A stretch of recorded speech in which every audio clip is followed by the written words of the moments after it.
మరి ఈ దిన వాక్య పరిచయంలోకి వెళదాం.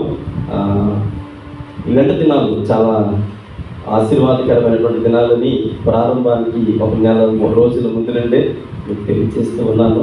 ఎందుకు ఆశీర్వాదకరమైన దినాలు అంటే మన జీవితాలు మార్చేది, మన జీవితాలు కట్టేది, మన బ్రతుకులను సరిచేసేది, ఏదైతే మనకు దూరంగా ఉందో అది దగ్గరగా చేసేది. అందుకని మొట్టమొదటిగా మరి ఈ దిన మరి మీకు ప్రోగ్రెస్ సీట్ ఇవ్వబడుతుంది. ప్రోగ్రామ్ అయిపోయిన అనంతరం మీకు సీట్ అందించబడుతుంది. మొట్టమొదటిగా ఈ దినానికి ఇవ్వబడినటువంటి లేఖన భాగము యోనా గ్రంథము 3వ అధ్యాయము 7-8 వచనాలు. యోనా గ్రంథము 3వ అధ్యాయము 7-8 వచనాలు.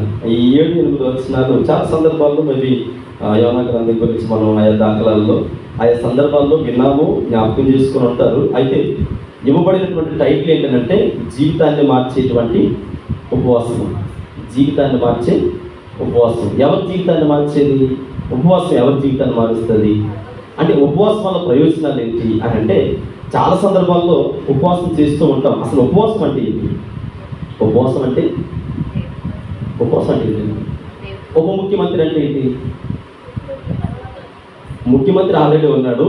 ఉప అంటే ముఖ్యమంత్రి తర్వాత అంటే ఇప్పుడు చూడండి, ఉప ముఖ్యమంత్రి అని అంటే సీఎం గారు, ఆ ముఖ్యమంత్రి గారు లేకపోతే ఈయన దూరంగా వెళితే ఉప ముఖ్యమంత్రి మిగతా మంత్రిమండలి వర్గానికి తర్వాత రాష్ట్రానికి చాలా దగ్గరగా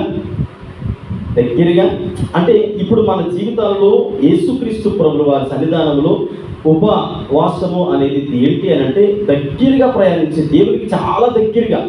ఎంత దగ్గరగా అంటే ఒక మాటలో చెప్పాలంటే సీఎంకి అథారిటీ ఉందో డిప్యూటీ సీఎం కూడా అదే అథారిటీ ఉంటుంది. ఆ సైన్కి ఉన్నటువంటి పవర్ అలాంటిది. అంటే ఈరోజు నీ ప్రార్థనా జీవితం అనేది ఒక క్రైస్తవ విశ్వాసికి ఉపవాస జీవితం అనేది చాలా ప్రాముఖ్యమైనది. మరి ఎలా చేయాలి ఉపవాసము? ఎలా చేయాలి? కొంతమంది ఒక పూట చేస్తారు అంటే మన సరైన సామర్థ్యాన్ని బట్టి, మనకున్నటువంటి శక్తియుక్తులను బట్టి. కొంతమంది బలహీనత కలిగి ఉంటారు. ఎవరో ఉపవాసం చేస్తున్నారు కదా అని చెప్పేసి, వాళ్ళు చేస్తున్నారు కదా నేను కూడా చేద్దామని చెప్పేసి అంటే పౌరుషానికో రోషానికో చేసేది కాదు ఉపవాసం. మన ఆరోగ్య స్థితిగతులు మన చేతుల్లో ఉండాలి. దేవుడు మనల్ని బలవంతంగా చేయమనట్లేదు, కానీ మన ఆరోగ్య స్థితిని బట్టే చేయాలి. ఉపవాసం చేసేటప్పుడు మరి ఎలా చేయాలి? ఒక పూట చేసేవారు ఉన్నారు, ఉదయం డ్యూటీలకు వెళ్ళేవారు ఉన్నారు.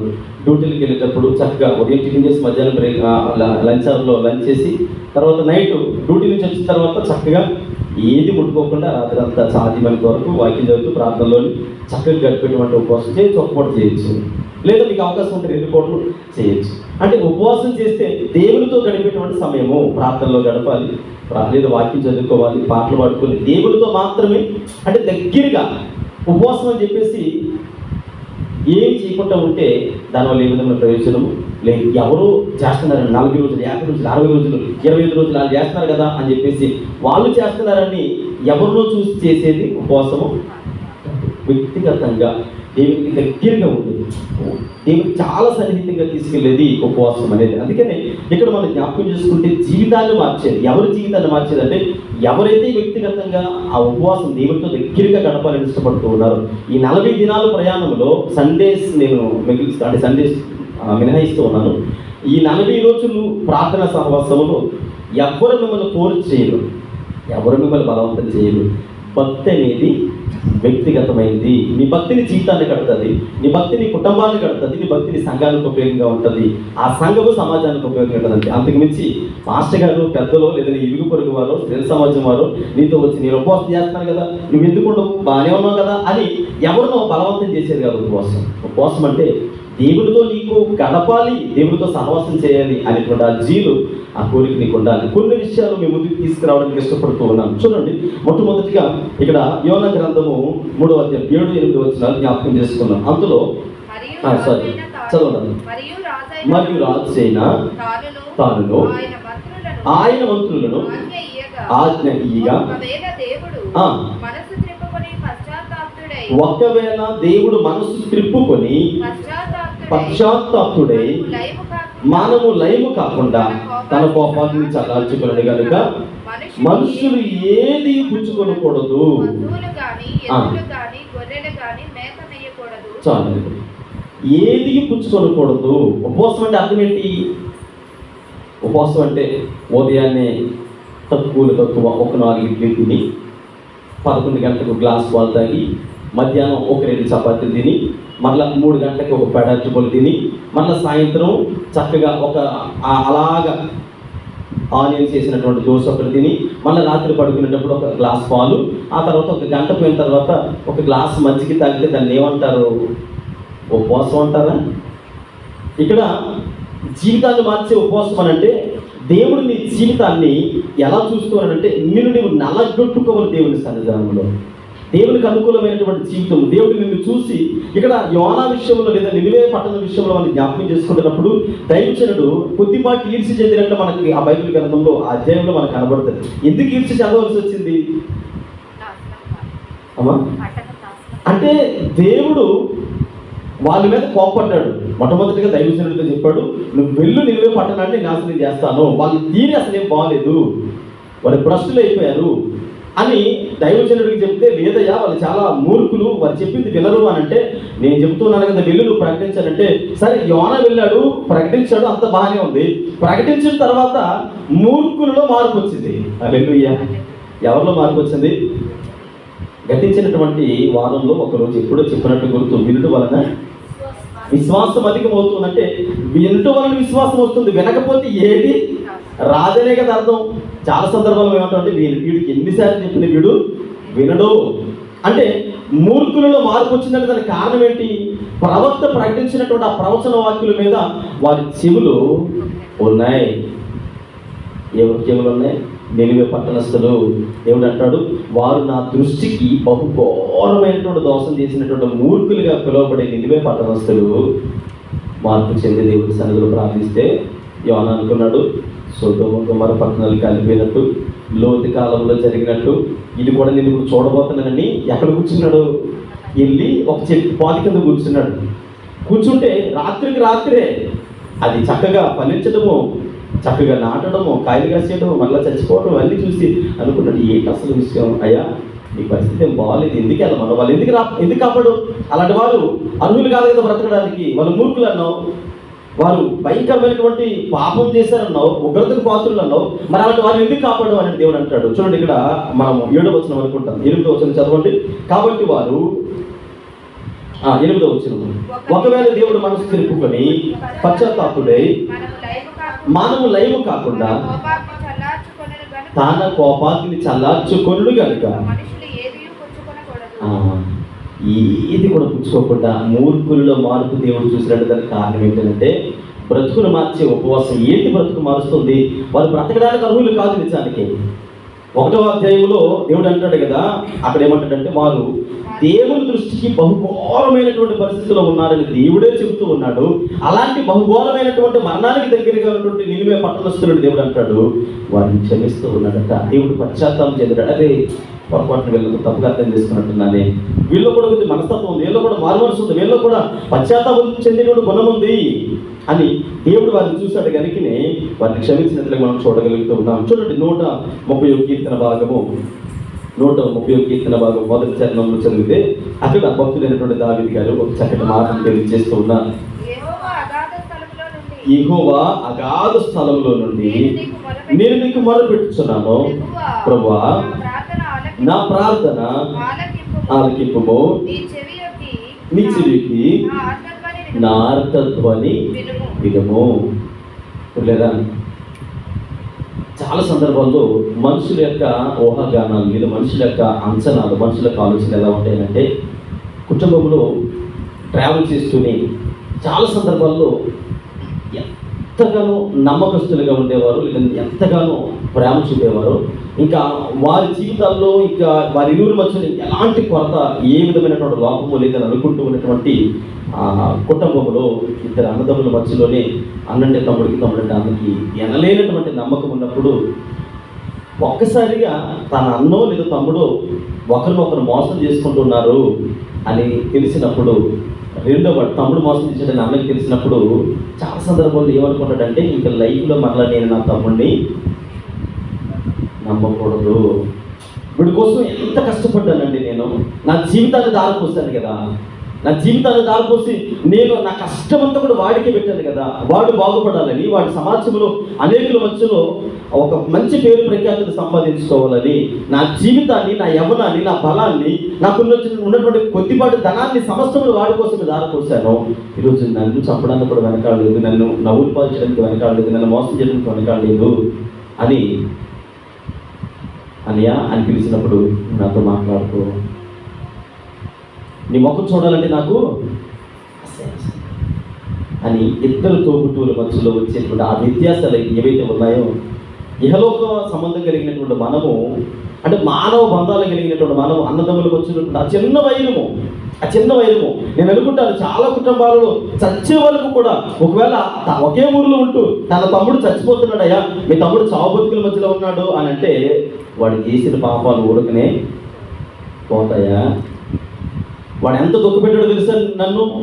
నన్ను నా భార్యని, కుటుంబం, నా పిల్లలను అంటే రోడ్డు మీద వదిలేశాడండి, ఆ పాప ఊరికనే పోద్దా అని అనేవారు కూడా లేకపోలేదు.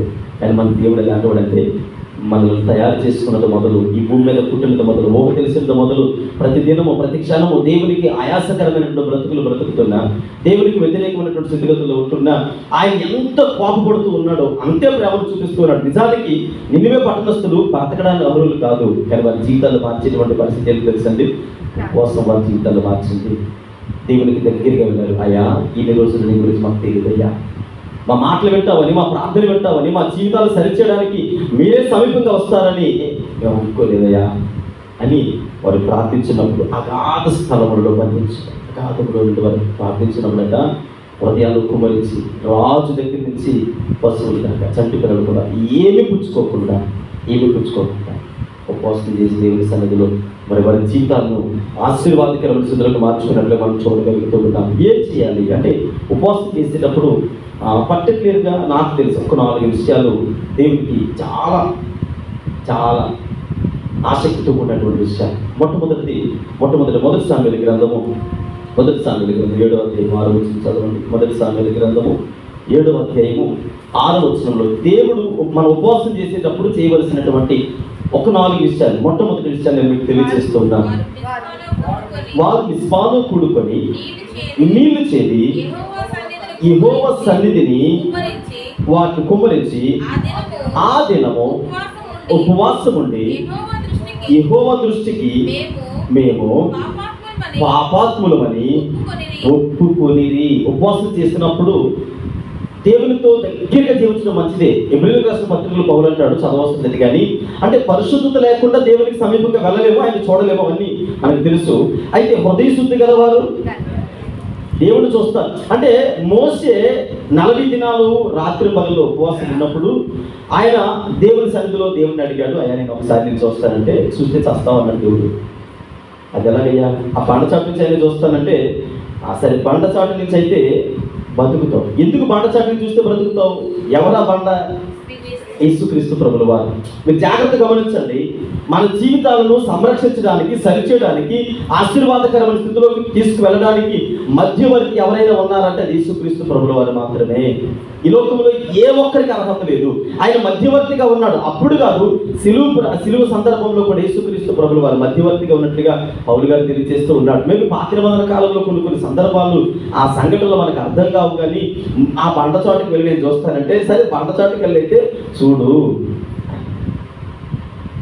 మోసి చూశాడు. నేను అంటాను, ఇక్కడ మనం జ్ఞాపకం చేసుకున్నటువంటి సందర్భాన్ని జ్ఞాపకం చేసుకుంటే, అంటే మన యొక్క పాపాలను దేవుని సన్నిధిలో ఒప్పుకోవాలన్నమాట. ఉపవాసం చేసినప్పుడు అది 1 రోజా, 2 రోజుల, 1 పూట, 21 రోజా, 40 రోజులు, ఎన్ని రోజులైనా అది మన వ్యక్తిగతం. ఉపవాసం అనేది మన బ్రతుకును మారుతుంది అనేది ముమ్మాటికి వాస్తవము. ఉపవాసము మన బ్రతుకులు మారుస్తుంది. ఎలా మారుస్తుంది? మరణానికి అవుతైపోతున్నటువంటి నినివే పట్టణస్థులను బ్రతికించినటువంటి దేవుడు ఈరోజు నిన్ను నన్ను రక్షించడా? ఈరోజు మన జీవితాలను, అయ్యో నా పరిస్థితి ఏంటి? మేబీ నేను అనుకుంటాను, నన్ను చూసి చాలా మంది నవ్వుతున్నారయ్యా, నేను ప్రార్థన చేయడం ఏంటి, నేను ఉపవాసం ఉండడం ఏంటి, నేను మందిరానికి రావడం ఏంటి, నేను దేవుని సన్నిధిలో ఇలా భక్తి జీవితాన్ని గడపడం ఏంటి, నన్ను చూసి చాలా మంది ఎగతాళి చేస్తూ ఉన్నారు. నేనంటే అందరూ నవ్వుతున్నారు. నేనంటాను, ఎవరు నవ్వినా దేవుడు నీ భక్తి జీవితాన్ని చూస్తున్నాడు. మనుషుల కోసం భక్తి చేయడం లేదు. మనుషుల కోసం చేసే భక్తి అది దేనికి పనికిరారు. మనుషులు నవ్వుతూనే ఉంటారు, వాళ్ళు ఎక్టాలు చేస్తూనే ఉంటారు, వాళ్ళు మాట్లాడుతూనే ఉంటారు. కానీ నీ హృదయం కావాల్సింది మనుషులకు కాదు, సర్వశక్తి కలిగినటువంటి దేవుడికి. చూడండి, ఇక్కడ మనం జ్ఞాపకం చేసుకుంటే ఆయన మనకి 1 సామెతల గ్రంథంలో 7:6 అంటారు, వారు పాపాత్ములు అని దేవుని సన్నిధిలో ఒప్పుకున్నారట.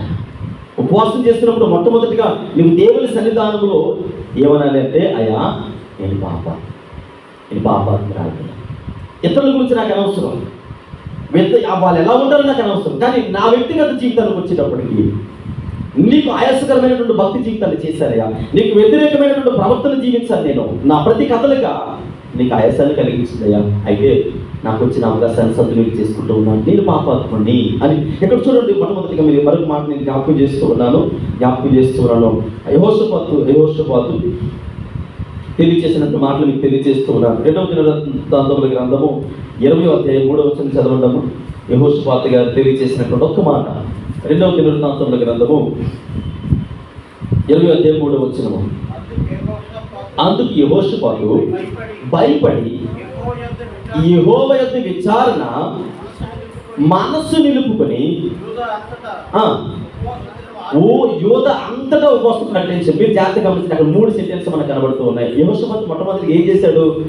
పాపాత్ములు ఉన్నామో ఎప్పుడైతే దేవుని సన్నిధిలో ఉపవాసం గురించి ఎప్పుడైతే ఆలోచన చేస్తూ ఉన్నామో మనం తెలుసుకోవాల్సినటువంటి విషయం ఏంటంటే, నేను పాపాత్ముని, నా చూపు ద్వారా, నడక ద్వారా, నా ఆలోచన ద్వారా, తలపు ద్వారా నేను పాపాత్మునయ్యా. దేవుని సన్నిధిలో ఏ ఒక్కరు కూడా నేను అలా వచ్చిన దేవదూతనండి అనుకుంటే ఖచ్చితంగా మనము మోసపోకుండా దేవుడు నీ ఆలోచనల ద్వారా, తలంపుల ద్వారా, నీ క్రియల ద్వారా పడిపోతూ ఉన్నావు. ఉపవాసం చేయాలనుకుంటే మొట్టమొదటిగా నువ్వు చేయవలసింది ఏంటంటే, నీ పాపములు ఒప్పుకోవాలి. నేను పాపిని అని నువ్వు ఒప్పుకున్నప్పుడు మనం ఏమంటామంటే, అయ్యా నేను బాప్తిసం తీసుకొని చాలా సంవత్సరాలు అవుతుంది, పాపులను ఎవరు ఒప్పుకోవాలి? అన్ని ఒప్పుకోవాలి.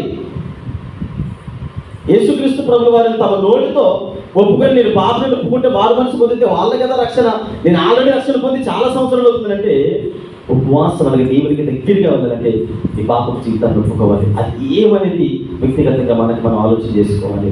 అయితే అది ఎప్పుడైతే విన్నాడో, ఉపవాసం చేయాలంటే యెహోషాపాతులో మొట్టమొదటి కలిగింది ఆలోచన ఏంటంటే, భయం కలిగింది. ఎందుకు భయం కలిగింది? ఆయన సర్వోన్నతుడు, ఆయన సర్వశక్తి కలిగినటువంటి దేవుడు. ఆయన పాదముల చెంతకి నేను వెళ్ళడం అనేది అంత ఆసమాస విషయము కాదే, నేను ప్రార్థన చేసే విషయము. ఇక్కడ చూడండి, మొట్టమొదటిగా ఆయన జ్ఞాపకం చేస్తూ ఉన్నాడు. యెహోషాపాతు భయపడ్డాడు, ఆ తర్వాత మనసు నిలుపుకున్నాడు. మనసు ఎందుకు నిలుపుకోవాలి? ఉపవాసం చేసినప్పుడు నాకు కాదు చెప్పింది, పేరు చెప్పను, మా ఇంట్లో మనిషే ఏమన్నదంటే, నా ముందు కనిపించే పదార్థాలన్నీ చూస్తూ ఉంటే తినేయాలనిపిస్తుంది, అంటే నాకు ఇష్టమైనవన్నీ నా కళ్ళ ముందు కనబడుతూ ఉంటే ఏం చేయబుద్ధి అవుతుంది?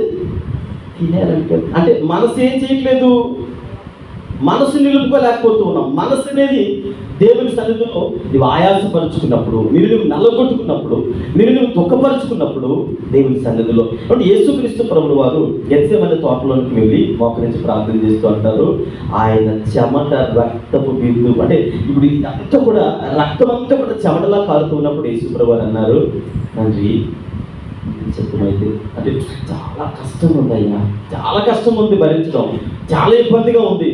అంటే నీ సమస్యకు పరిష్కారం రావాలి అని అంటే ఖచ్చితంగా ఏం చేయబడాలి? నేను నల్లగొట్టుకోవాలి.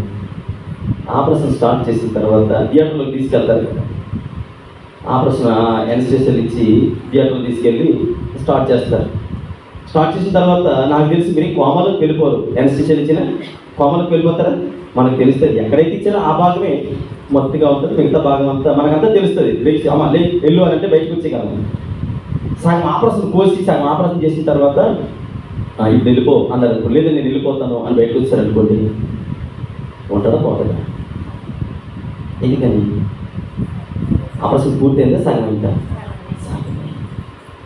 మనం జ్ఞాపకం చేసుకున్నప్పుడు మనసు నిలుపుకోకపోతే అది నువ్వు చేసినా చెయ్యకపోయినా పెద్ద ఉపయోగము లేదు. మన ఆరోగ్య స్థితిగతులను బట్టి చేయాలి, మనకున్నటువంటి స్టామినాను బట్టి. చెయ్యకపోయినా నువ్వెందుకు చేయలేదని దేవుడు అడగడం. నీ జీవితాన్ని మార్చుకోవాలనే దృక్పథం నీకుంటే చేసుకోవచ్చు. నా కుటుంబ స్థితిగతులు మారాలి, నా బిడ్డల భవిష్యత్తు మారాలి, నినివే పట్టణస్థులు మరణానికి దగ్గరగా ఉన్నప్పటికీ దేవుడు ఆ మరణ కోపములో నుంచి వారిని రక్షించి సజీవుల లెక్కలో ఉంచాడనంటే నాలాంటి వాడిని దేవుడు జ్ఞాపకం చేసుకోడా అనే ఆలోచన ఈ రాత్రికాల సమయంలో మీకు కలగాలి.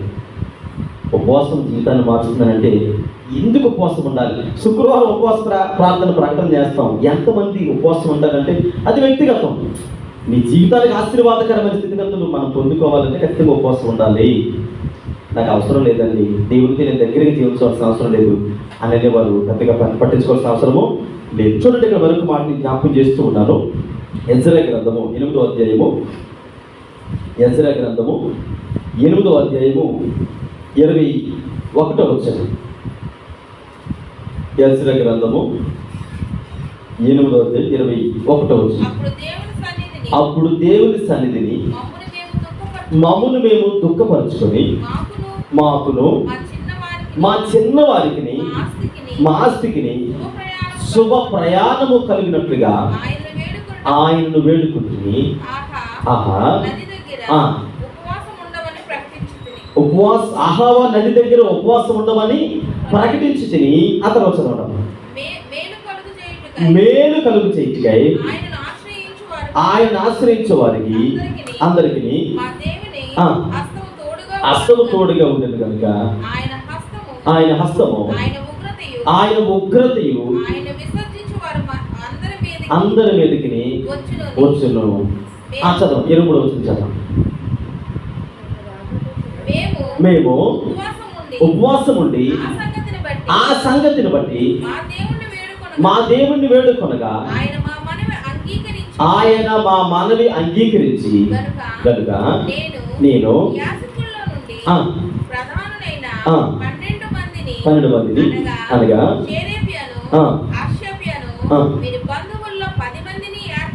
ఏర్పరిచి ప్రతిష్ఠించగా. చాలు, ఇక్కడ చూడండి, ఎజ్రా దేని కొరకు దుఃఖపరుచుకున్నాడట? శుభ ప్రయాణము. మన ముందు ఎన్ని దినాలు ఉన్నాయి? ఈ దినం నుండి 40 దినాలు. అంటే ఉపవాసం గురించి ఈ దినం మాట్లాడుకుంటున్నాం కనుక ఉపవాసం ద్వారా మన జీవితాలు మార్పు చెందాలి అని అంటే ఉపవాసం ఎలా మారుస్తుంది అంటే, ఉదాహరణ నినివే పట్టణము. అంత మాత్రమే కాదు, మీకు తెలుసు బైబిల్ గ్రంథంలో ఎస్తేరు ఉపవాసం ఉండి ఒక జనాంగమును కాపాడుకోగలిగింది. ఎజ్రా ఉపవాసం ఉండి ఆయన ఏం చెప్పదలుచుకున్నాడంటే, రాజు దగ్గర సహాయాన్ని అడగడానికి వెళ్దాం అనుకున్నాడట. అంటే ఇప్పుడు రాజు దేవుని మందిరాన్ని కట్టడానికి, తిరిగి నిర్మించడానికి రాజుగారి దగ్గరికి వెళ్ళి, అయ్యా నా దేవుని మందిరాన్ని కట్టుకోవాలనుకుంటూ ఉన్నాను, కొంతమంది సహాయకులు నాకు ఇవ్వగలవా అని అడగడానికి వెళ్ళడానికి బదులు డైరెక్ట్గా రాజు దగ్గరికి వెళ్లకుండా మోకరించి ఉపవాసం ఉండి ప్రార్థన చేశాడట. ఉపవాసం ఉండి ప్రార్థన చేసి అప్పుడు రాజు దగ్గరికి వెళ్ళగానే రాజు అన్నాడట, నీకు ఎంత కావాలో, ఎంతమంది కావాలో తీసుకుని వెళ్ళు. ఉపవాసం యొక్క విలువ ఏంటంటే, నీవు దేవుని సన్నిధిలో నీ ప్రాణం ఆయాసపరుచుకున్నప్పుడు, ప్రార్థన చేస్తున్నప్పుడు నీ ప్రార్థనకు దేవుడు ప్రతిఫలం ఇవ్వబోతూ ఉన్నాడు. హల్లెలూయా. ఉపవాసానికి ఉన్నటువంటి ఆసక్తి అలాంటిది.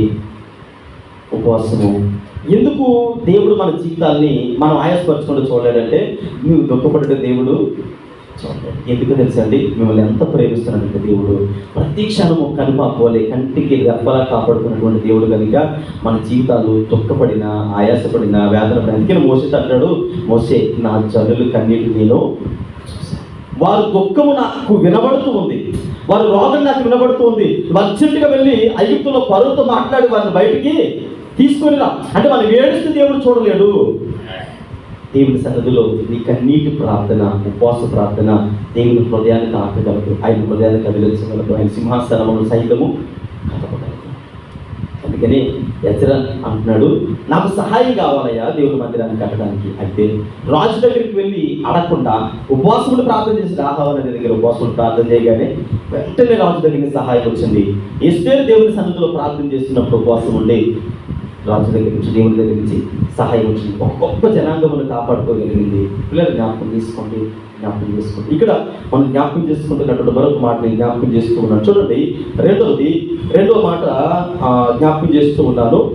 నెహెమ్యా 1వ అధ్యాయం 4వ వచనం చదవండి.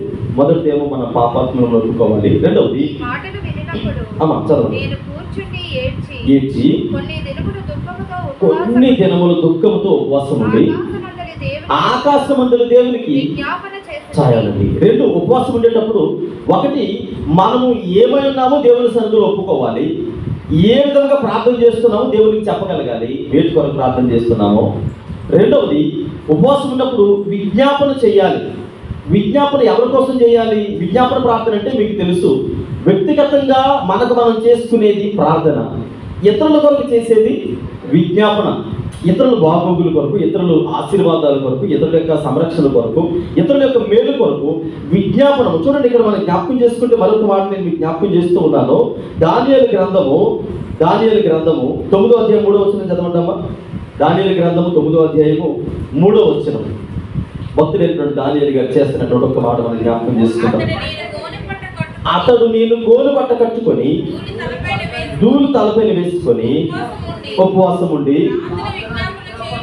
ప్రార్థన విజ్ఞాపనలు చేయుటకై ప్రభువు దేవుని ఎదుట నా మనస్సును నిబ్బరం చేసుకుంటుంది. హల్లెలూయా. రెండవది, విజ్ఞాపన ప్రార్థన చాలా అవసరము. ఏమంటే మన గురించి, నీ జీవిత భాగస్వామి గురించో, నీ కుటుంబ సభ్యుల గురించో, వాళ్ళు ఏదైనా మరణావస్థలో ఉన్నారు, ప్రమాదంలో ఉన్నారు అని అన్నప్పుడు వాళ్ళ గురించి బాధపడితే, అంటే వాళ్ళ గురించి దుఃఖం వస్తుంది, వాళ్ళ గురించి ఏడుపు వస్తుంది. ఎవరో ఎక్కడో బాధపడితే వాళ్ళ గురించి మనకెందుకు బాధ అనిపిస్తుంది? సరే, మన సంఘంలోనే ఎవరో ఉన్నారు, వాళ్ళ కుటుంబం ఎవరో బాధపడుతూ ఉన్నారు. ఇప్పుడు గ్రూప్లో సాధించినటువంటి గ్రూపులు అందరూ ప్రార్థన అవసరతలు పెడుతూ ఉన్నారు. ప్రార్థన అవసరతలు పెడుతున్నప్పుడు, అమ్మా ఈ ప్రార్థన అవసరత మీరు భారంతో చేయండి అంటే ఎంతమంది కన్నీరు విడిచి ఏడ్చి గుండెలు బాధకొని ప్రార్థన చేస్తారు. అయ్యో నా సహోదరుడే అని ఎంతమంది భారం కలిగి కన్నీళ్ళు విడిచి వారి గురించి ఏడ్చి ప్రార్థన చేస్తారు. వస్తుంది. అదే మన కుటుంబంలో వ్యక్తికి యాక్సిడెంట్ అయింది అనుకోండి, ఇంటికి యాక్సిడెంట్ అయ్యిందంట అని తెలియగానే ఏమొచ్చేస్తాయి? మన సంఘంలో వాళ్ళకి యాక్సిడెంట్ అయింది చూసుకొని బయట నడపాలి కదా. అవునా, దెబ్బలు ఫోన్లో ప్రార్థనలు జ్ఞాపకం చేసుకుంటామమ్మా అంటారు. అంటే కన్నీళ్ళు వస్తాయా, భరోసా ఇవ్వగలుగుతున్నామా? రెండింటికి తేడా ఉంది. అంటే విజ్ఞాపన ప్రార్థన అనేది చాలా సందర్భాల్లో మనం ఇక్కడికి వచ్చి విజ్ఞాపన చేస్తున్నప్పుడు ఎలా చేస్తుంటామంటే, చడిపిల్లలు ఎవరు స్త్రీలు చేసిన అడుగుతుంది తండ్రి. విజ్ఞాపన అనగానే నీ మనస్సులో భారము కలగాలి. ఇక్కడ భక్తుడు దానియేలు అంటాడు, మనస్సు నిబ్బరం చేసుకున్నాడట. అంటే వారి గురించి ప్రార్థన చేసేటప్పుడు కన్నీళ్ళన్నీ కూడా అవన్నీ కూడా హృదయాన్ని పట్టి వేధిస్తూ ఉన్నాయి. అరే నా జనాంగమే కదా. తన స్నేహితులతో కూడా చెప్తున్నాడు. చూడండి, అదే దానియేలు గ్రంథము 2వ అధ్యాయం 18వ వచనం చదవండి. 2వ అధ్యాయం 18వ వచనం దానియేలు గ్రంథము 18వ వచనం దానియేలు గ్రంథము 2వ అధ్యాయం. బబులోనులో తక్కిన జ్ఞానులతో కూడా నశింపకూడనట్లు మర్మ విషయంలో పరలోకమందున్న దేవుని వలన కటాక్షము పొందుటకై ఆయనను వేడుకొనుడని హెచ్చరించెను. విజ్ఞాపన చేస్తుంది. విజ్ఞాపన ప్రార్థన అంటే నార్మల్గా చేసేది కాదు, ఏదో క్యాజువల్గా చేసేది కాదు. భారభరితమైనటువంటి హృదయాలు కలిగి ఏ ప్రార్థన విజ్ఞాపన ఏ భారం అయితే దేవుడు నీకు అప్పగించాడో, దానియేలు అంటాడు తన మనస్సును నిబ్బరం చేసుకున్నటువంటి దేవుని సన్నిధిలో, అయ్యా ఇది నా భారము, ఇది నా కుటుంబం, ఇది నా జనాంగము, మేము బానిసలుగా ఇక్కడికి వచ్చాము, ఒకప్పుడు మా బ్రతుకది, ఒకప్పుడు మా లవండవారిని ఇక్కడికి తీసుకొని వచ్చావయ్యా, నేనైతే సంతుష్టి సహితమైనటువంటి స్థితిలో నేనున్నా. దానియేలుకి ఏ కొద్దిగా ఉందా? ప్రధానులలో మొట్టమొదటి ప్రధానిగా ఉన్నాడు కాబట్టి మనస్సులో వేదన పడవలసిన అవసరము లేదు, విజ్ఞాపన ప్రార్థన చేయవలసిన అవసరం లేదు, బాధపడవలసిన అవసరం అంతకంటే లేదు. అన్ని సౌకర్యాలు దానియేలుకు ఉన్నాయి. కానీ తన స్నేహితుల్ని హెచ్చరిస్తున్నాడు, అబ్బాయి మీరు జాగ్రత్తగా ప్రార్థన చేయాలి. మిగిలిన జ్ఞానుల వలె కాదు మనం. లోకస్తులు చేస్తున్నారు ఉపవాసాలు, లోకస్తులు చేస్తున్నారు అవేవో ప్రార్థన సహవాసాలు, ఇంకేవో అవన్నీ చేస్తూ ఉన్నారు. వాళ్ళలాంటి భక్తి కాదు మనది. ప్రత్యేకమైనటువంటి భక్తి. మరి ప్రత్యేకమైన భక్తి అంటే ఎలా ఉండాలి? దేవుని సింహాసనమును కదిలించేదిగా ఉండాలి, దేవుని హృదయాన్ని తాకేదిగా ఉండాలి. దానియేలు అంటాడు, మనస్సు నిబ్బరం చేసుకొని నా జనాంగము కొరకు, నా బిడ్డల కొరకు, నా కుటుంబము కొరకు నేను ఉపవాసం ఉండి ప్రార్థన చేయాలి, విజ్ఞాపన ప్రార్థన చేస్తూ ఉన్నాను. తన గురించి తను ప్రార్థన చేసుకోవడం లేదు. ఉపవాసం అనగా దేవునికి దగ్గరగా జీవించడం. ఒకటి, మన పాపను దేవుని సన్నిధిలో ఒప్పుకోవటం. అక్కడే ఏం కావాలో దేవునికి సూటిగా చెప్పడం. రెండవది విజ్ఞాపన ప్రార్థన చేయాలి. నీ సమస్యల గురించి ఎలాగైతే చెబుతూ ఉన్నావో ఇతరుల సమస్యల గురించి కూడా అదే భారంతో దేవుని సన్నిధిలో ప్రార్థన చేయాలి. అదే సమస్య, అదే భారంతో. యేసుక్రీస్తు ప్రభువు చేసిన పని అదే, యేసు ప్రభువు చేసింది అదే. భారం లేకుండా ఆయన ప్రార్థన చేయలేదు. అందుకని చాలా సందర్భాల్లో యేసుక్రీస్తు ప్రభువు చూడండి, భారం అంటే నేను ఒక మాట చెప్తాను. యేసుక్రీస్తు ప్రభువు అలా వెళ్ళిపోతూ ఉన్నారు, నాయన గ్రామం అలా వెళ్ళిపోతూ ఉంటే ఒకే ఒక కొడుకు చనిపోయాడు, పాడి మోసుకొని వెళ్తున్నారు. ఆయన మోసుకొని వెళ్తూ ఉంటే యేసు ప్రభువు చూశారు, అందరూ కూడా ఏడుస్తూ ఉన్నారు. ఆ తల్లి గుండెలు బాదుకొని ఏడుస్తూ ఉంది, ఒక్కగానే ఒక బిడ్డ చనిపోయాడయ్యా, ఇక నాకు దిక్కెవరిని ఏడుస్తూ ఉంటే ఆమె దుఃఖాన్ని యేసు ప్రభువు చూశారట. ఈరోజు విజ్ఞాపన ప్రార్థన అంటే అర్థం ఏంటంటే, నీ సంఘములో, నీ ఇరుగు పొరుగు వారిలో, నీ స్నేహితులలో వారి దుఃఖాన్ని, వారి భారాన్ని పంచుకునేదే విజ్ఞాపన ప్రార్థన అంటే. ఏం చేయాలి తెలిసిందమ్మా? నేనున్నా నీకోసం ప్రార్థన చేయాలి. మేమంతా లేవా నీకు? మేము ప్రార్థన చేస్తాం, అందరం కలిసి ప్రార్థన చేస్తాం, దేవుడు ఖచ్చితంగా కార్యం చేస్తాడని భరోసా ఇవ్వగలిగేది సంఘం అంటే. హల్లెలూయా. నువ్వు నా మీకేం పర్లేదు, ఇప్పుడే తీసుకురావాలి వచ్చి ఆ పాడిని ముట్టి పిల్లలు జ్ఞాపకం చేసుకోండి. నీ విజ్ఞాపన ప్రార్థన అనేక కుటుంబాలను కట్టగలుగుతుంది, అనేక జీవితాలను ఆశీర్వాదం కారకులుగా మారుస్తుంది. మూడవది మనం జ్ఞాపకం చేసుకుంటే, ఇక్కడ మూడవ మాట జ్ఞాపకం చేసుకున్నప్పుడు ఎస్తేరు 4:16 ఏమన్నదంటే, అన్నపానీయములు పుచ్చుకోకూడదు. ఉపవాసం అంటే అర్థం ఏంటి? మీరు ఇందాక చెప్పారు కదండి అని అంటే నేను అంటాను, మనకున్నటువంటి ఆరోగ్య పరిమితిని బట్టి షుగర్లు, బీపీలు, ఏవో సమ్ ప్రాబ్లమ్స్ ఉన్నాయి. ఎవరు అన్నారు, పాస్టర్ గారు చెప్పారు ఇలాగన్నారని చెప్పేసి ఉదయం, మధ్యాహ్నం, సాయంత్రం తినడం మానేసారు. కానీ 3 పూటలు ట్యాబ్లెట్లు వేసుకోవాలి కదా. ఆ టైంకి ట్యాబ్లెట్లు వేసుకోకపోతే ఈ ఫీడింగ్ తీసుకోలేని వాడు హాస్పిటల్ ఏమెక్కించుకుంటాడు? సెలవు బట్టలు ఎక్కించాలి. అంటే దేవుడు నిన్ను మరీ మూర్ఖంగా, లేదంటే నిన్ను ఎలా పట్టుకుని నువ్వు చెయ్యి ఉపవాసం నా కోసం దేవుడు అడగట్లేదు. నీకు దేవుని ఆశీర్వాదాలు కావాలి, దేవుని మనసుని గెలుచుకోవాలనుకుంటే నీ స్టామినాను బట్టి, నీ స్థితిగతులను బట్టి, నీకున్నటువంటి సామర్థ్యాన్ని బట్టి దేవుని సన్నిధిలో, అయ్యా ఇక నేను ఒక్కొక్కటే ఉండగలనయ్యా, నేను ఒక్క 5 గంటలే ఉండగలను, 1 గంటే ఉండగలనయ్యా, అంతకంటే నా సామర్థ్యం లేదయ్యా, నా స్థితిగతులు నీకు తెలుసు అని దేవుని సన్నిధిలో ప్రార్థన చేయగలగాల. చూడండి, ఎస్తేరు గ్రంథం 4:16 చదవండమ్మా. నీవు పోయి సుసన్నత కనబడిన యూదులందరితో సమకూర్చి నా నిమిత్తము ఉపవాసం ఉండి 3 దినములు అన్నపానములు చేయకుండా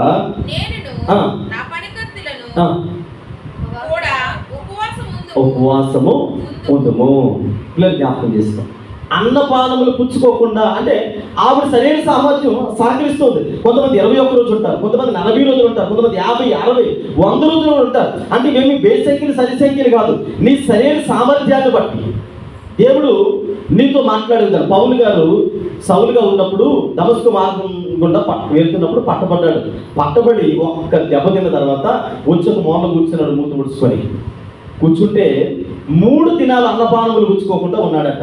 3 దినాలు అన్నపానములు పుచ్చుకోకుండా ఉంటే కొంతమంది ఏమని దాన్ని అభివర్ణిస్తారంటే, నిజానికి ఆయన కళ్ళు పోయాయి. దేవుడు కొట్టగానే సౌలుకి ఏం జరిగింది? ఉన్న చూపు కాస్త మందగించింది, కళ్ళు పొరలు గమ్మి అక్కడ కూర్చొని నత్తాన్ అంటే ఇక్కడికి వెళ్ళి ఆయన దగ్గరికి వెళ్ళినటువంటి ప్రవక్త వెళ్ళి ప్రార్థన చేసే వరకు కళ్ళు తెరవబడలేదు. అప్పటి వరకు పౌలు ఎటు వెళ్ళాలో తెలియక అక్కడ ఉన్నాడు. అన్నపానములు పుచ్చుకోలేదంటే అర్థం ఉపవాసం ఉన్నాడని కాదు అక్కడ అర్థమవుతుందమ్మా. కొంతమంది అలికి కూడా తిందాం మానేస్తారు. ఏమండి, అలికి కూడా అది ఉపవాసం అనకూడదు. నేను ఈ రోజు అంతా ఉపవాసం ఉన్నానంటారు కొంతమంది. అంటే ఎందుకు ఉపవాసం అంటే, మా ఆయన నన్ను ఆంధ్రాని మాట అన్నాడు, ఏదో సొట్ట మాట అనేసి అంటారు, తిట్టాడు కాబట్టి. అది ఉపవాసం కాదు. అది ఉపవాసం అంటే ఖచ్చితంగా దానికి శాపగ్రస్తులుగా దేవుని సన్నిధిలో ఎంచబడతాం. తినలేదు అంటే తినలేదనే చెప్పాలి, ఉపవాసం అంటే ఉపవాసం అనే చెప్పాలి, అంతే తప్ప ఆయన తిట్టాడు కాబట్టి ఈరోజు నేను ఉపవాసం ప్రకటించేశాను అనుకుంటా. ఇక్కడ పౌలు చూపు మందగించింది. అంటే ఆ దేవుని యొక్క పరిస్థితులను బట్టి ఆ 3 దినాలు అలా ఉన్నాడు. ఇటు వెళ్ళలేని స్థితిలో ప్రవక్త వచ్చి ప్రార్థన చేసి తీసుకెళ్లే వరకు, చూపు వచ్చే వరకు పౌలు వెళ్ళాలి. తర్వాత 40 దినాలు ఉపవాసం ఉన్నాడు. వేరే విషయము అంటే అన్నపానములు పుచ్చుకోకూడదు. అంటే ఉపవాసం ఉండేవాళ్ళు వారి సామర్థ్యాన్ని బట్టి, ఇది నేను పెద్దగా ఎక్స్ప్లెయిన్ చేయాలనుకోవట్లేదు, మీ సామర్థ్యాన్ని బట్టి ఎంతసేపు ఉండగలిగితే, ఎన్ని దినాలు ఉండగలిగితే ఆ విధంగా ఉండొచ్చు. అంటే కొంతమంది ఎలా ఉంటారనంటే, ఘన పదార్థాలు తీసుకోకుండా మన శరీరం సహకరించిన అన్ని దినాలు దేవుని సన్నిధిలో ఘన పదార్థాలు తీసుకోకుండా వాటరు, మజ్జిగ, టీయ, మంచినీళ్ళు, మజ్జిగ, ఈ 3 తీసుకొని చక్కగా ఉపవాసం చేయొచ్చు. అలా కాకుండా అంటే ఘన పదార్థాలు తీసుకోకూడదు. ఘన పదార్థాలు తీసుకోకండి. ఈ 3 తీసుకొని చక్కగా, లేదా తీసుకున్న మా శరీరం సహకరించదండి, మరి మెడిసిన్ తీసుకున్నాం కాబట్టి అంటే తీసుకోవచ్చు. చక్కగా 1 పూట, 2 పూటలు, 1 గంట, 2 గంటలు, ఎంతసేపు ఉండగలిగితే అంతసేపు అన్నపానములు పుచ్చుకోకుండా ఇస్తేది యోధ జనాంగం అంతటికి తెలిసే అని అన్నది. అంటే ఉపవాసం ఉన్నప్పుడు చేయవలసింది మన పాపాత్మను ఒప్పుకోవాలి. రెండవది ఏం చేయాలి? విజ్ఞాపన ప్రార్థన చేయాలి. మూడవది మన సామర్థ్యం కొలది. అంటే బైబిల్లో ఉన్నది యాజ్ ఇట్ ఈజ్గా నేను పాటించాలంటే అంటే మరి మన శరీరాన్ని సహకరించాలి కదా. ఏమంటే ఖచ్చితంగా పాటిస్తే దేవుడికి స్తోత్రం. 4వ విషయం జ్ఞాపకం చేస్తూ ఉన్నా. అపోస్తలుల కార్యములు 13వ అధ్యాయము 2వ వచనం. అపోస్తలుల కార్యములు 13వ అధ్యాయం 2వ వచనం చదువుతాను. ఉపవాసం చేయించుండగా పిలిచిన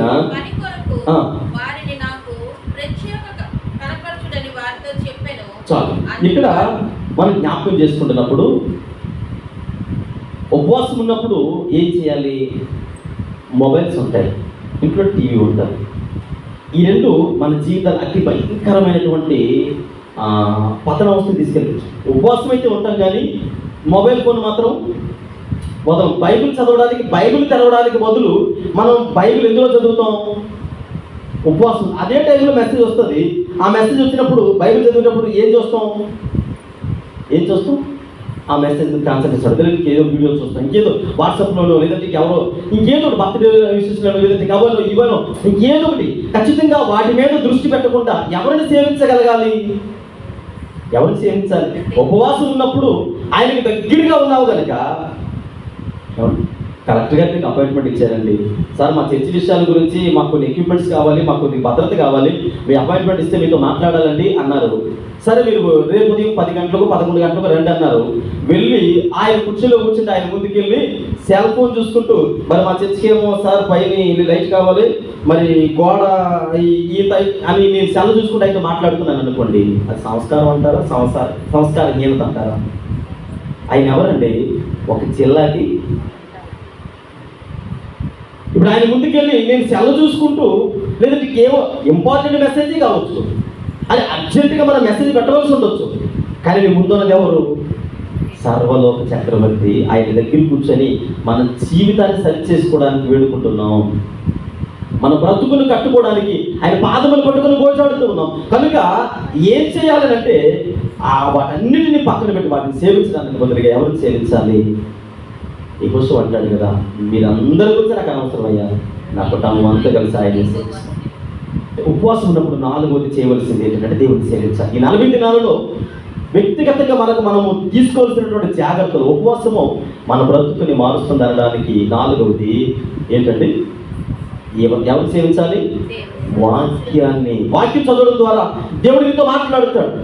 దేవుడు నీతో మాట్లాడుతున్నప్పుడు చూడండి, సేవించడానికి ఒక ఎగ్జాంపుల్ నేను చెప్తాను. దావీదు తన బ్రతుకులో పడిపోయాడు. కుమారుడు అంటే బెత్షెబ విషయంలో పడిపోయినప్పుడు నాతాను పరిగెత్తుకొని వచ్చి, అయ్యా ఇలా జరిగిందని చెప్పగానే వెళ్ళి ప్రార్థన చేశాడు. ప్రార్థన చేసి కన్నీరు ఇలా పరుగుకి వెళ్ళినట్టుగా ప్రార్థన చేశాడు. ప్రార్థన చేసిన తర్వాత దావీదు అనుకున్నాడు, అయ్యా నేను ఇక నుంచి నిన్నే సేవిస్తాను, ఇక నేను ఏ లోకానుసారమైనటువంటి స్థితిగతుల్లోకి వెళ్ళను అని అంటే నేను అనుకుంటాను, నాతాను తెలియచేయడానికి కారకుడు ఎవరు? దేవుడు. అంటే దావీదు ఎవరిని సేవించాలి? దేవుని సేవించడానికి బదులుగా తన దృష్టి మళ్ళీ తన ఆలోచన విధానాల వల్లే అంటే ఉపవాసం ఉండి ప్రార్థన చేసే క్రమంలో దేవునికి దగ్గరగా జీవించేవాళ్ళు ఉపవాసానికి దావీదుకి కంపేర్ చేస్తారు. ఏంటంటే అంటే ఉపవాసం అంటే అర్థం ఏంటి? దేవునికి దగ్గరగా. దావీదుని దేవుడు ఏమని పిలిచాడు? నా హృదయానుసారుడు. అంటే దేవునికి దగ్గరగా ఉన్నవాడు ఎవరు? దావీదు దేవునికి చాలా దగ్గరగా ఉన్నాడు. దగ్గరగా ఉన్నవాడు ఇప్పుడు హృదయంలో ఎవరు చేర్చుకున్నాడు? బెత్షెబ గారిని చేర్చుకున్నాడండి. ఇప్పుడు బెత్షెబ గారిని చేర్చుకోగానే నాతాను పంపించాడు, వాడు ఏదో చేస్తున్నాడు చూడు అనగానే, దావీదా నువ్వు సేవించే విధానంలో మార్పు వచ్చింది, నీ భక్తుల్లో మార్పు వచ్చింది, నీ ప్రవర్తనలో మార్పు వచ్చింది, దేవుడితో మాట్లాడుతున్నాడు అనగానే ఇమ్మీడియట్గా తను సరి చేసుకుని దేవుడిని సేవించడం మొదలుపెట్టాడు. ఈరోజు సేవించడము అనే ఉపవాసం మనకు అర్థమైతే 4వ దేవుణ్ణి మాత్రమే సేవించాలి. ఎన్ని పనులైనా ఉండాలి. ఒకవేళ ఉపవాసం ప్రకటిస్తే, ఉపవాసం ఉండదలుచుకుంటే 4వ దేవుణ్ణి మాత్రమే సేవించాలి. 5వది చూడండి, మరొక మాట జ్ఞాపకం చేస్తూ ఉన్నాను. అపోస్తుల కార్యములు అయితే 13వ అధ్యాయము 2వ వచనం చదువుకుందాం.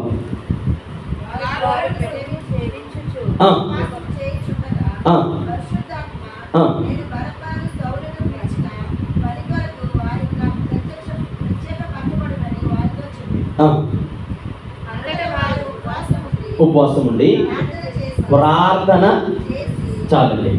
ఉపవాసం ఉంటే ఏం చేయాలి? ఉపవాసం ఉంటే ఖచ్చితంగా ప్రార్థనలో గడపాలి.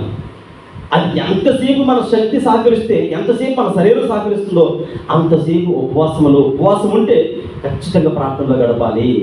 ప్రార్థన అనగానే అవసరతలను, విజ్ఞాపన ప్రార్థనలను, ఆ తర్వాత వీటన్నిటిని కూడా దేవుని పాదముల చెంత పెట్టడము. కొంతసేపు ఉపవాసం ఉన్నాం, ఒక గంట సేపు ప్రార్థన చేస్తాం, ఒక గంట సేపు వాక్యం చదువుకున్నాం, ఒక అరగంట సేపు దేవుని స్తుతిస్తూ ఆరాధిస్తూ పాటలు పాడుకుంటూ ఒక 4-5 పాటలు పాడుకొని దేవుడు నీ ముందు కూర్చున్నాడని, నీకు సమీపంగా ఉన్నాడని గుర్తెరిగి పాటలు పాడుకొని హృదయం తెరిచి ఓపెన్గా, అయ్యా నా దగ్గర ఎవ్వరూ లేరు, నేనంటాను నీ ముందు దేవుడు కూర్చుంటే ఎంత వినయ భయభక్తులతో ఉంటావో అలా ఊహించుకొని దేవుడు నీ ముందున్నాడు అని జాగ్రత్తగా చక్కగా హృదయపూర్వకంగా దేవుని సన్నిధిలో పాటలు పాడి స్తుత్యారాధన చేసి వాక్యం చదువుకొని ప్రార్థన చేయాలి. వాక్యం చదివేటప్పుడు దేవుడిని సరిచేయడానికి దావీదు దగ్గరికి నాతాను పంపించినట్లుగా వాక్యం ద్వారా మనతో మాట్లాడతాడు దేవుడు. ఏమంటాడంటే, ఇదిగో ఇది నీలో ఉన్న లోటు.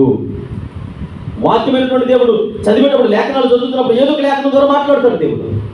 మాట్లాడుతున్నప్పుడు వెంటనే ఉపవాసంలో ఉన్నావు కనుక నీ జీవితాన్ని మార్చేటువంటి లేఖనం అని గుర్తెరిగి నీ జీవితాన్ని సరి చేసుకోవాలి. నినివే పట్టణస్థులు చేసిందంటే, నినివే పట్టణస్థులు వారి జీవితాలు మార్పు చెంది వారి దేవుని సన్నిధిలో వారు నిలవడానికి గల కారణం మనం జ్ఞాపకం చేసుకుంటే జీవితాన్ని మార్చే ఉపవాసాలు చాలా రకాలు ఉపవాసాలు ఉన్నాయి. ఈ ఉపవాసాలనే మనకు సెట్ అవ్వు, కానీ అసలైనటువంటి ఉపవాసం, దేవునికి అనుకూలమైనటువంటి ఉపవాసం ఒక 5 విషయాలు నేను సింపుల్గా తెలియజేశాను. మొట్టమొదటిగా ఏం చేయాలండి?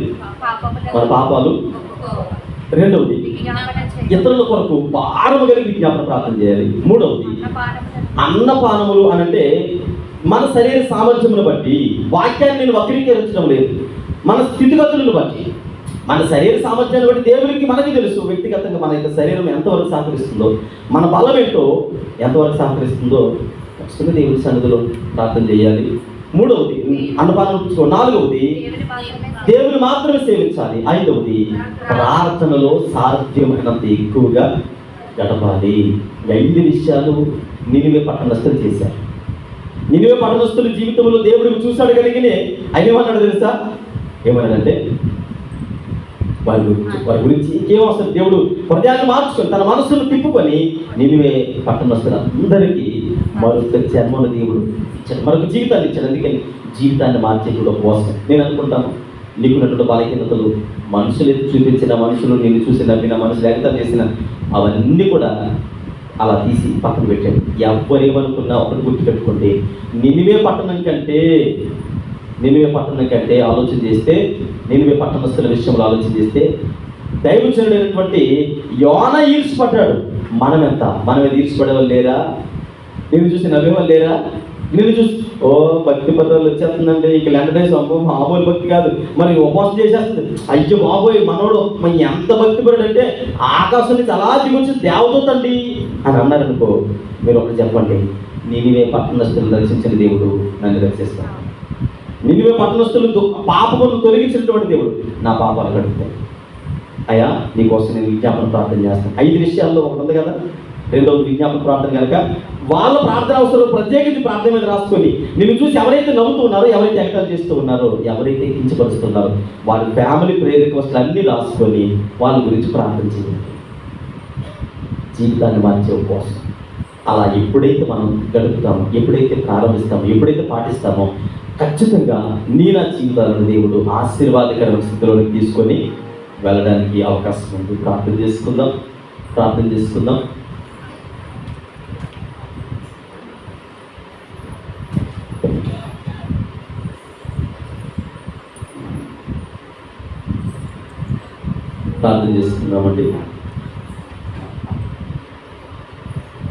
మరి ఈ సమయంలో చెప్పబడినటువంటి చెప్పబడినటువంటి వాక్యం కొరకు చిన్న ప్రార్థన చేస్తాను.